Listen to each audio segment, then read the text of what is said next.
Hello, this is Derek Dubois back for another edition of the Amateur Criterion Closet. Today I want to highlight some of my favorite films that I own in the collection with incredibly strong female performances. We'll start 1999, Almodovar, obviously director famous for his melodramatic touches. All About My Mother is a really incredible experience of a single mother searching after tragedy for the father of her son, but then life takes a different form, and she meets an incredible cast of characters along the way. The period of his filmmaking, beginning with All About My Mother, is absolutely incredible. Jean-Luc Godard's A Woman is a Woman, 1961.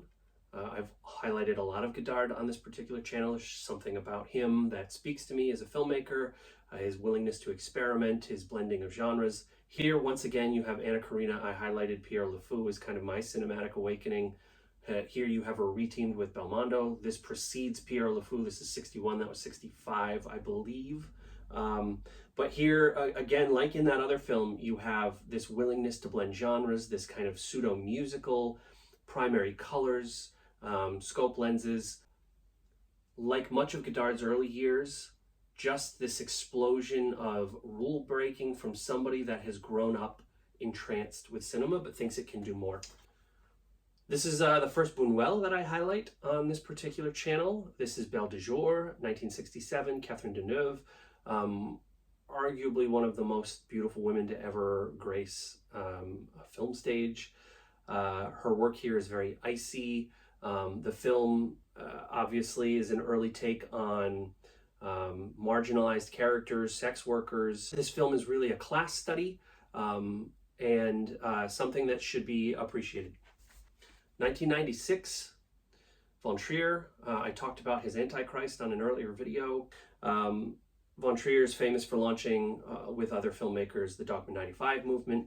Here you have a more polished work, and similar to others, the film bounces between styles, right? You have these interstitials that are very painterly and gorgeous, and then a lot of handheld faux documentary style in between. But what Emily Watson does in the story of Bess, this kind of simple newlywed woman who goes on one hell of a journey that I will not spoil here, should not be missed. Pakula, 1971, Klute.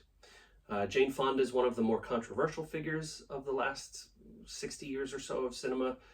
There is no doubt, however, that the performance she gives in this film, like others, is heads and shoulders above anything that was on display at that time.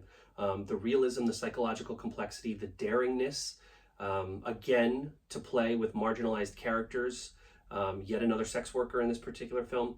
But to me, I don't think cinema got any better than in that 1970s period where film is reflective of the loss of trust in institutions, in government, Vietnam War, Watergate. It's all rippling through, and Pakula's Paranoia trilogy, centered most prominently on All the President's Men, but especially featuring Klute and Parallax View, are incredible works on their own. And Klute is mistitled, right? Klute is the name of Donald Sutherland's character here, but this is Jane Fonda's story. And 1995, Todd Haynes' Safe. I had the amazing experience a couple of years ago at an institution that I was teaching at to sit down with one of the producers of Todd Haynes' films, who showed us a copy of Superstar, his early unauthorized biography of Karen Carpenter, told entirely with Barbie dolls.